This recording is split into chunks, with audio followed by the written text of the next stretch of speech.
Today, I'm sharing 5 productivity tools that actually work for my ADHD brain. No, seriously, I'm obsessed with these. And I'm betting at least one on this list you have not heard of before and will be game changing for you. This was actually a pretty difficult episode to plan because there are a lot of productivity tools for people with ADHD, but I kind of narrowed it down to my favorites or things that I really, really love because they're fun, they're easy to use, they're very error tolerant or forgiving. So if you don't use it for a while, you can easily come back to it without any judgment, without any sort of penalty to having missed a day or a week or a year. But that's okay because a lot of the tools that I use are there for me for when I need them. But there are other tools on this list that are just like a joy to use, and I use them all the time. First is mind mapping. I have all of these ideas, but they come out in a way that doesn't always make sense to other people and sometimes to future me. I'm like, what did I mean by that? Where did that idea come from? A mind map is a really great idea for ideation in a way that other people can kind of follow your train of thought. So neurotypical brains tend to be like, A leads to B, leads to C. And people with ADHD are often like A, Z, anteater. It's like, how did we get there, right? But we did get there because we had an association with something else. We're able to quickly make almost these leaps of connections that then we have to try and explain to somebody else. I don't have a naturally organized brain. My brain is naturally very chaotic. And mind mapping is one of those tools that can take all of this divergent thinking and map it out in a way that makes sense to not just me, but other people. So this is a great tool that I use all the time in meetings now with my team, where I will just share my screen and I'll say, cool, this is what we're talking about. Let's build a mind map. Right now, I'm using an app called AOA, which I love. I'm doing a mind map of what content do I want to be putting on this channel. I'm doing something called curriculum mapping, where I see like where the gaps are in what I've talked about and what I haven't talked about. I like how colorful it is and easy to use, very intuitive to me. And I like the curves. I've seen mind mapping software that has like straight lines, and I don't like it as much. It doesn't feel as fun. I started off with this concept of how to ADHD the channel, right? And then I went, okay, from there, what kinds of content am I creating? What are the areas that I'm tackling? Time management, motivation, organization, intersectionalities, coexisting conditions, self-care. I haven't filled this out completely yet, but the cool thing is you can keep adding to it and it naturally organizes itself pretty well. I've started using it to track what videos I've already created. And then in AOA, at least, you can link to stuff. Like you can do some cool stuff. If you click on these triple dots, you can add images. I could put in the thumbnail for that video if I wanted to. I put in notes, I put a link. That's super helpful for me because eventually, like as I fill this out, I'm going to be able to start seeing where the gaps are. I was already able to see that when I went to go look at sleep, I only have one video about sleep. ADHDers struggle really hard with sleep. So AOA does have a free version. That's the version I'm currently using. I might upgrade at some point, but right now for my uses, the free version is totally great. You can collaborate in the paid version, but I actually find that for my own mind maps, it's really helpful for me to be the one constructing it, and I can show it in a meeting and have people help me build out my mind map. The paid version does have really cool options in terms of like the different branches and design and stuff like that. Whatever makes sense for you, wherever you're at right now and what your needs are and your budget. So there's mind mapping, which is a very specific tool. But then there is what I call a second brain type app, which is something that can capture whatever's in your head and help you organize it in a way that is going to support whatever you're trying to do. My new favorite right now, and the sponsor of this video, is Xtiles. What I loved about this app immediately was that I could just dump out everything. You can then take that chaos and start to organize it so it gets less overwhelming. You can easily resize the boxes, you can move them around, you can move them to a whole new tab. You can turn brain dumps into task lists. And here's where it gets really cool. You don't have to go hunting for them later. Any tasks you've created show up automatically in one panel in Xtiles, and you can easily pull them up later on your phone. You can even sync with Google Calendar so you can see your deadlines for tasks alongside your events. There's a lot of apps that I've used to like kind of take everything that's in my head or all the everything that's coming at me and like put it somewhere. But I feel like Xtiles goes one step further and it helps me transform that chaos. It's a chaos transformer. It doesn't feel like I have to use it in a certain way to be doing it right. I find it really helpful to just be able to jump right in and create it in a way that makes sense for me. You can use a template, or I really like starting from scratch. I can be like, great, I need a daily routine. Like, let's brainstorm. What's my daily routine? Monday, Tuesday, Wednesday, right? Like, I can just create tabs for every day of the week. So many neat things with this. It's really fun. It's really simple to use, but also has some pretty advanced tools that you can tap into as well. This is an app that makes sense to my brain, just intuitively. I don't feel like I'm trying to make myself work in a way that I don't naturally work in order to be productive or in order to be organized. There's something about this app that's really friendly. So even like if you look here, task, try it, right? It's not like you have to do it this way. It's just like, give it a shot. Try it. Table, try it. I'm very intimidated by spreadsheets personally, but I was like, try it. All right, I'll try it.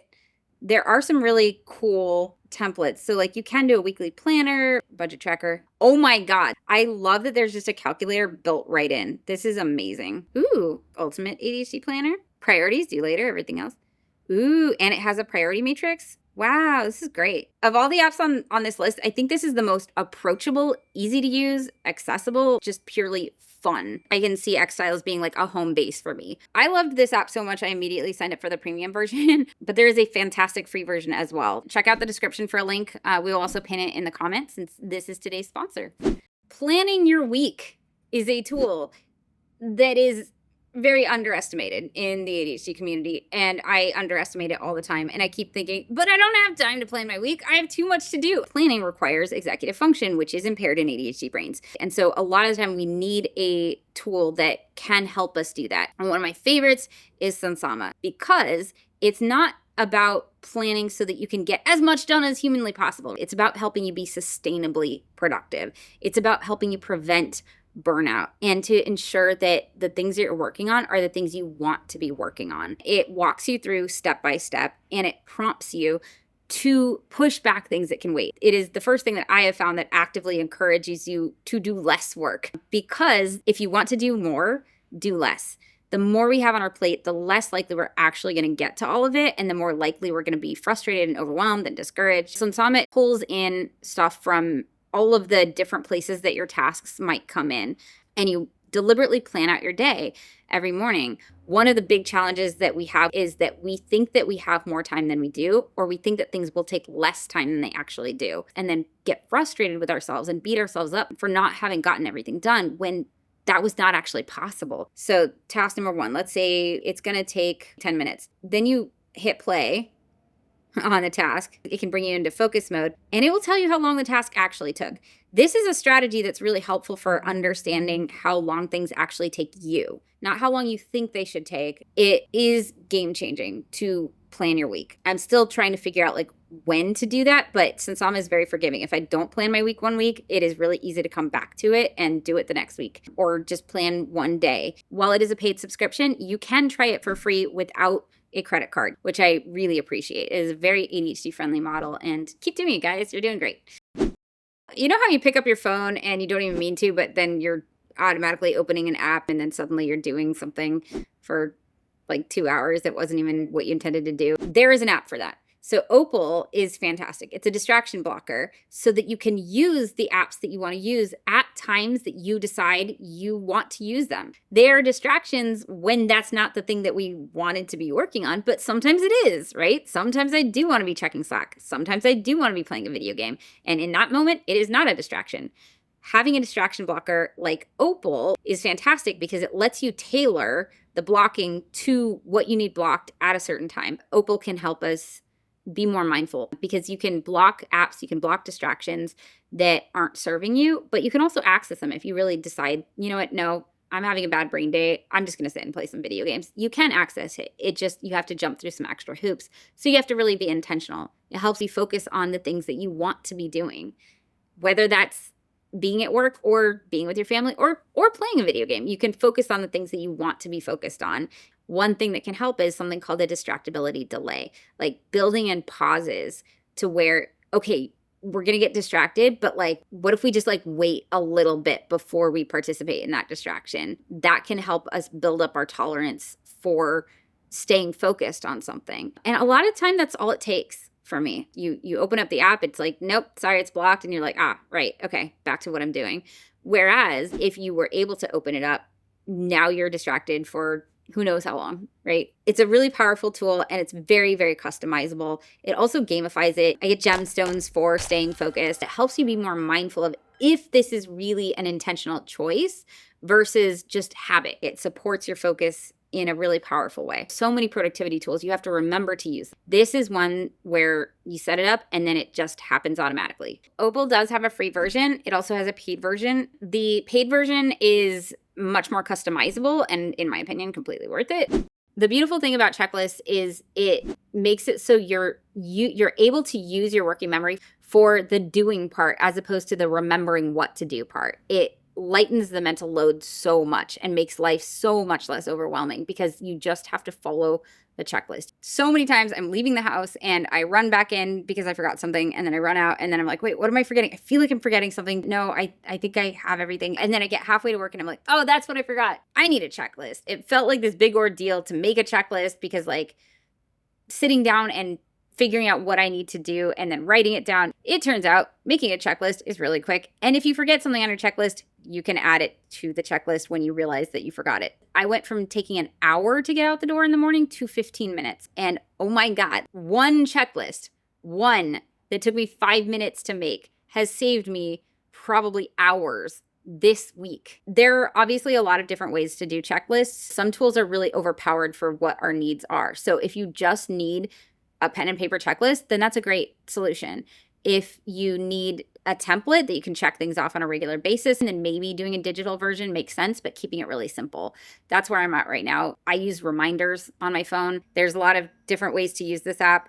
Location-based reminders are really great if you need to remember to do a thing on your checklist, but when you get home. I actually added a widget to my phone so that I can go straight to the home screen and have my getting out the door checklist. Lunch, water bottle, meds, question mark? Because I don't always need the same meds. Backpack, Chloe, keys, pump parts, nurse baby, kiss baby goodbye, change laundry, question mark? I have a water bottle with me now because I have water bottle on my checklist. This water bottle brought to you courtesy of my checklist. I bring up checklists because it's one of those things that we know works. A lot of times we don't do it. And I'm here to encourage you, make a checklist. I know it's super basic, super simple. It's not new and shiny, but if you need it to be new and shiny, get an app that can help you make checklists, and then it's new and shiny again. That's it for this video. I hope this was helpful for you. I realize that a lot of these tools I take for granted or I know about are not tools that other people are aware of. And then other tools are things that were recommended to me. Opal, X-Tiles, these two were new to me. I've just started using them and I am obsessed. I really appreciate you watching this video, supporting the channel. My daughter appreciates it too. Again, thank you to X-Tiles for sponsoring this video. I had a lot of fun with it. I think it's a great product for this community. I'm excited to be partnering with you. I will put the link in the description below as well as in the pinned comment. Every other app that I mentioned is in the description. You can go check those out as well. If you think that there's anything that I missed, any categories of tools that are really, really helpful for productivity for people with ADHD, any apps that you personally love, please let us know in the comments below and maybe we'll talk about those in a future video. And we may even feature your comment. So let me know if you'd prefer to be anonymous. Otherwise, we may use your name. Thank you to my brain advocates and all our Patreon brains for supporting content like this and allowing us to partner only with sponsors that we truly, truly think are ADHD friendly and beneficial for this community. Appreciate you so much. Like, subscribe, click all the things, and I will see you next video. I'm gonna go be productive. Bye, brains.